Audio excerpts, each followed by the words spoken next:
के ढलियारा के कड़ोआ गांव में युवती से 1 लाख रुपए की ऑनलाइन ठगी का मामला सामने आया है। दरअसल युवती के घर का इंटरनेट काम नहीं कर रहा था, जिसके बाद युवती ने गूगल पर कस्टमर केयर नंबर सर्च करके कॉल किया। कस्टमर केयर की ओर से उसे एक ऑनलाइन फॉर्म भरने और 10 रुपए का भुगतान करने के लिए कहा गया, जिसके बाद युवती को अपने खाते से 99,865 रुपए कटने का SMS आया। शिकायत मिलते ही पुलिस और साइबर सेल ने तुरंत कार्रवाई करते हुए राशि होल्ड करवा दी। करीब 66,000 रुपए ही युवती को वापस मिल पाए हैं। इससे पहले साइबर सेल देहरा ऑनलाइन ठगी का शिकार हुए 3 लोगों को उनकी राशि वापस दिलवा चुका है। वहीं 18 अगस्त को कांगड़ा में युवक के साथ 20 लाख रुपए की ऑनलाइन ठगी की गई थी। प्रदेश में लगातार हो रहे ऑनलाइन ठगी के मामलों से लोग काफी चिंतित दिख रहे हैं। और इस वक्त हितेश लखनपाल जी ASP हमारे साथ इसी मामले पर फोन लाइन पर जुड़ गए हैं बातचीत करने के लिए। हितेश जी, बहुत बहुत स्वागत करती हूँ न्यूज़ 18 पर। और देहरा में जिस तरह से ये खबर सामने आई है, सिर्फ देहरा ही नहीं, इससे पहले कांगड़ा के कई इलाकों में और आसपास के इलाकों में इस तरह की ऑनलाइन ठगी होती रही है, लोग इसका शिकार होते रहे हैं। क्या कारण हम माने सर कि लगातार ये मामले बढ़ते जा रहे हैं? हाँ जी, धन्यवाद।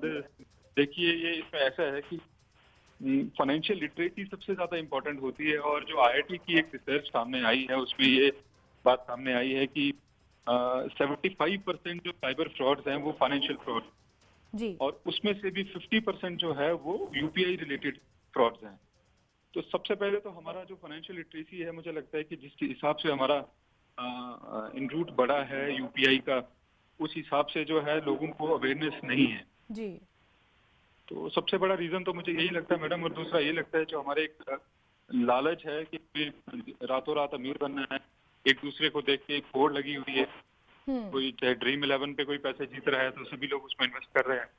तो ये चीजों में थोड़ा जैसे हम जाते हैं तो हमें थोड़ा सा अलर्ट होके, थोड़ा सा सतर्क होके इन चीजों में जाना चाहिए। जी बिल्कुल। हितेश जी, आपने सही कहा कि जो इस बारे में जानकारी ना होना, ये एक बहुत बड़ा कारण निकलकर सामने आ रहा है। तो क्या क्या कदम उठाए जाने चाहिए कि लोगों को इसके लिए जागरूक किया जाए? पुलिस महकमा, साइबर क्राइम ब्रांच किस तरीके से कदम उठाने की तैयारी में है कि लोगों को जागरूक किया जाए, क्योंकि लाखों की ठगी के मामले सामने आ रहे हैं? जी देखिए, हम इस बारे में जो है रेगुलर जो है हमारे अवेयरनेस प्रोग्राम चलते रहते हैं स्कूल्स में, कॉलेजेस में, पर इसको और सुनियोजित तरीके से चलाने की जरूरत है। और अवेयरनेस ही इसमें एक सबसे बड़ा एक फैक्टर है जो कि लोगों को बचा सकता है इस तरह के साइबर फ्रॉड से। इसमें इंटरेस्टिंग बात यह है कि आप देखें कि ये जो जो साइबर फ्रॉडस्टर्स हैं, ये कोई ज्यादा पढ़े लिखे लोग नहीं है।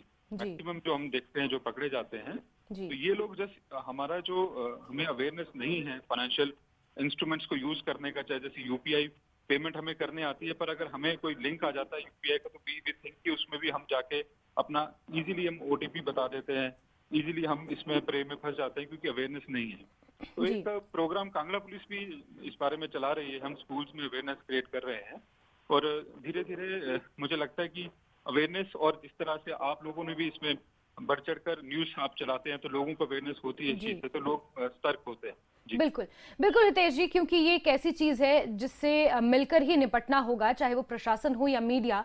हितेश जी, क्योंकि आप अब हमारे साथ जुड़ ही गए हैं तो आपसे ये चीज भी समझना चाहूंगी। जैसे ढलियारा में अभी ये मामला सामने आया, लगभग 99,000 रुपए महिला के अकाउंट से डिडक्ट हो जाते हैं, फिर 66,000 रुपए वापस भी मिल जाते हैं। कितना टाइम चाहिए होता है जब आपको एहसास होता है कि अच्छा आपके साथ कुछ ऑनलाइन ठगी हुई है, कुछ अनयूजुअल हुआ है, और उसके बाद कितनी देर में अगर आप ब्लॉक करवा दें अपना कार्ड या फिर अपना अकाउंट ब्लॉक करवा दे तो कितनी देर में, मतलब कितने मिनट की ये विंडो रहती है कि आपका पैसा वापस मिलने की उम्मीद होती है? मैम, आपने बहुत अच्छा क्वेश्चन पूछा। इसमें सबसे इम्पोर्टेंट तो यही है, अगर किसी के साथ साइबर फ्रॉड जो है 1930 जो पैन इंडिया एक साइबर फ्रॉड का नंबर है हमारा, उसमें आप बता दें। जितना आप जल्दी बताते हैं, होता क्या है कि क्रिमिनल जो है पैसे अपना डाइवर्सिफाई कर देता है, किसी अकाउंट में डाल देता है, कुछ परचेज कर लेता है। तो जब तक उसने पैसा उस अकाउंट में रखा है तब तक हमारे पास ये होता है, जैसे कंप्लेंट आती है तो हम साइबर पोर्टल में इसको कंप्लेंट को डाल के बैंक अकाउंट जो लिंक हो गए हैं उसके साथ एक बहुत अच्छी फैसिलिटी जो है मिनिस्ट्री ऑफ होम अफेयर्स ने तैयार की है, तो बैंक अकाउंट एकदम उसके फ्रीज हो जाता है। अच्छा। तो इमीडिएटली जितना जल्दी से जल्दी आप इस अगर कोई साइबर फ्रॉड हुआ भी है तो जल्दी जल्दी आप अगर बता, तो चांसेस रहते हैं कि पैसे रिकवर हो जाए। ठीक है हितेश जी, जैसे ये ढलियारा की महिला थी, I think she was very well aware, तो इसलिए ये कदम उठा पाई और उनको कुछ हद तक उनकी जो पैसे थे, उनकी जो राशि थी वो वापस भी मिल गई। लेकिन दूर दराज गांव में कुछ ऐसे लोग हैं जो स्मार्टफोन जिन्होंने अभी अभी इस्तेमाल करना शुरू किया है, यूपीआई अभी अभी इस्तेमाल करना शुरू किया है, अगर उनके साथ इस तरह की ठगी हो जाती है तो नहीं लगता कि एक बड़े स्तर पर जागरूकता अभियान इस दौरान चलाने की जरूरत है, प्रशासन को, साइबर सेल को, और मिलजुल कर सबको एक इस तरीके से एक अभियान चलाने की जरूरत नहीं लग रही? आप बिल्कुल सही कह रहे हैं, जरूरत है भी है, और मैं आपको बताया कि हम लोग कर भी रहे हैं। हाँ, ये चीज है कि कितना उसका रीच हो रहा है, उस चीज पर जरूर प्लान करने की जरूरत है कि एक आम, क्योंकि मैम ये देखिए आपकी स्मार्टफोन तो सबके पास हो गए हैं जी, बट हम लोग स्मार्ट नहीं है। तो हमें स्मार्ट बनना पड़ेगा, जो भी यूजर है उसको स्मार्ट बनना पड़ेगा। कोई भी अगर ऐप हम यूज कर रहे हैं तो वी शुड अंडरस्टैंड कि हम अपनी प्रिवेसी से रिलेटेड कोई चीज ना शेयर करें, या किसी को भी इस तरह से, जैसे कि बैंक फ्रॉडस्टर बन के लोग कॉल करते हैं, डिफरेंट तरह के साइबर फ्रॉड हैं। तो हमें अवेयरनेस, तो आप बिल्कुल सही कह रहे हैं, इसको सुनियोजित तरीके से चलाने की और अच्छे तरीके से लाने की जरूरत। ठीक है, ठीक है हितेश जी, बहुत बहुत शुक्रिया न्यूज़ 18 के साथ जुड़ने के लिए और अपना महत्वपूर्ण समय हमें देने के लिए। और इसी के साथ हम आशा करते हैं कि मीडिया की मदद से और प्रशासन खुद अपने दम पर एक बड़ा जागरूकता अभियान चला सके और लोगों को इस ठगी से बचाया जा सके। और विचित्र हमारे सहयोगी इसी खबर पर ज्यादा जानकारियों के साथ जुड़ गए हैं। विचित्र, मामला सिर्फ देहरा का नहीं है, इससे पहले भी कई मामले सामने आ चुके हैं ऑनलाइन ठगी के। एएसपी साहब से हमने बात की, उन्होंने कहा कि एक व्यापक स्तर पर एक जागरूकता अभियान अब चलाने की जरूरत नजर आ रही है। हालांकि चलाए भी जा रहे होंगे। हितेश जी से मैंने पहले भी बात की है, उन्होंने इस मामले में जानकारियां देते हुए कहा है कि हम अपने स्तर पर चलाते रहते हैं, लेकिन लोगों को एक जगह इकट्ठा करके उन्हें इस बारे में जानकारी देकर कि किस तरीके से ऑनलाइन ठगियां हो रही हैं, जिन लोगों के साथ हुई हैं उन लोगों को बाकायदा उनके बीच बैठाकर ये समझाया जाए कि देखिए हमारे साथ इस तरह से ठगी हुई थी, आपके साथ नहीं होनी चाहिए। नहीं लगता कि अभी कांगड़ा में तो खासकर जरूरत इस चीज की नजर आ रही है? विचित्र, जाशमिन, आप बिल्कुल सही कह रही हैं। अगर इस दिशा में इसी तरह से कदम उठाए जाएं जिस तरह से आपने ये सुझाव दिया है, तो निश्चित तौर पर जो है हमें काफ़ी फ़ायदा जो है वो निकट भविष्य में मिल सकता है। क्योंकि जो लोग इस तरह की ऑनलाइन ठगी का शिकार होते हैं या फ्रॉडस्टर्स के झांसे में आते हैं, तो वो लोग एक बेस्ट एग्जाम्पल हो सकते हैं हम लोगों के सामने, लोगों के समक्ष जो है वो उदाहरण पेश करने के लिए या बताने के लिए। तो जब भी जिस तरह से हितेश लखनपाल यहाँ पर ये कह रहे थे कि कैसे जो है वो लोगों को उनकी ओर से जागरूक किया जा रहा है, खासतौर पर स्कूलों कॉलेजेस में जाकर जो है ये कैंपेनिंग चलाई जा रही है। लेकिन ना केवल उनको खुद वहां पर जाकर जो है इस तरह से कैंपेनिंग या जागरूक लोगों को करना चाहिए, बल्कि जो लोग ये इन फ्रॉडस्टर्स के झांसे में आकर शिकार हुए होते हैं उनको भी लाकर जो है वो सामने खड़ा करके कि उन्होंने कहाँ गलती की थी और किस तरह से उनकी एक गलती की वजह से, नेग्लिजेंसी की वजह से जो है उनको इतना बड़ा हर्जाना जो है वो भुगतना पड़ा है। आज देखिए ये आपने बिल्कुल सही कहा कि एक पहला मामला नहीं है जो देहरा में सामने आया है। इस तरह के रोज डेली हर रोज जो है 10 से 12 शिकायतें जो है वो साइबर क्राइम जो पुलिस स्टेशन जो है वो बनाए गए हैं, पिछली सरकार की ओर से ये साइबर पुलिस स्टेशन जो है वो बनाए गए थे। और उसमें जो है वो लगातार हम लोगों ने देखा कि इस तरह की साइबर क्राइम की जो घटनाएं हैं या शिकायतें हैं वो लगातार उसमें इजाफा हो रहा है। और उसमें जो है वो अब तो और भी ज्यादा हो रहा है कि अगर हम लोग मंडी जो साइबर पुलिस स्टेशन है अगर उसकी बात हम लोग करें तो महज 28 दिनों के अंदर 500 शिकायतें उनके पास आ जाती हैं।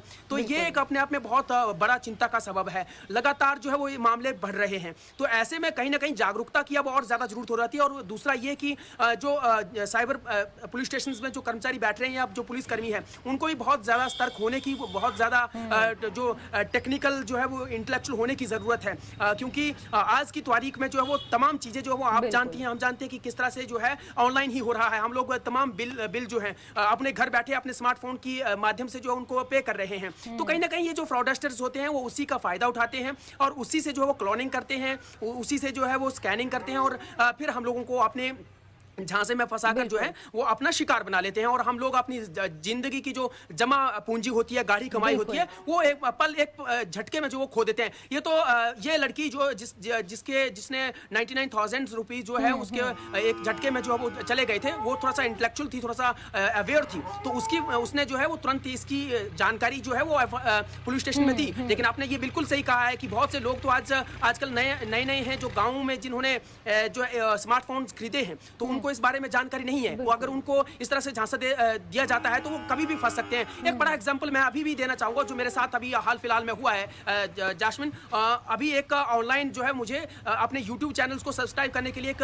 लालच दिया गया था, झांसा दिया गया था कि आपको जो है 500 रुपए दिया जाएगा, आप जो है वो सिर्फ उसको सब्सक्राइब करना है। क्योंकि हम लोग तो इस तरह के मामला जो है वो पहले से ही उजागर करते रहते हैं। तो जब मैंने उनसे पूरी डिटेल पूछी, पता चला तो वो मुंबई के रहने वाले थे और उन्होंने बार बार जो है वो मुझसे ये आग्रह किया कि आपने अभी तक किया नहीं, आप कर क्यों रहे और बाकियों को भी दो, आप जो है वो अच्छी कमाई कर लेंगे। तो उसके बाद मैंने उनको ब्लॉक कर दिया और इनफैक्ट उसकी चर्चा जो है वो पुलिस स्टेशन में भी की। और इसके अलावा मैं और आप और ये आम लोग ही नहीं, देखिए पूर्व में मुख्यमंत्री रह चुके जयराम ठाकुर, पूर्व में हिमाचल प्रदेश के राज्यपाल रह चुके राजेंद्र विश्वनाथ आर्लेकर, जो मौजूदा जो कुलपति हैं सेंट्रल यूनिवर्सिटी हिमाचल प्रदेश के, और पूर्व में जो है वो एचपी के कुलपति रह चुके सतप्रकाश बंसल, उनके भी जो है वो ये अकाउंट्स जो वो हैक हो चुके हैं, उनको भी उनके नाम पर भी ठगी हो चुकी है। और पूर्व में कैबिनेट मंत्री रह चुके विक्रम ठाकुर, सुखराम चौधरी, बिल्कुल विचित्र फेहरिस्त बहुत लंबी है कि आम जनता को ही नहीं बल्कि जो प्रतिष्ठित लोग हैं उन तक भी ये जो फ्रॉड है, ऑनलाइन ठगी करने वाले लोग हैं, आसानी से पहुंच रहे हैं। इस पर नकेल कसने की जरूरत है। कांगड़ा अभी क्रिप्टो करेंसी के जख्म से उभरा ही नहीं है कि इस तरीके से 20-20 लाख रुपए की ठगियां लोगों के साथ हो रही हैं।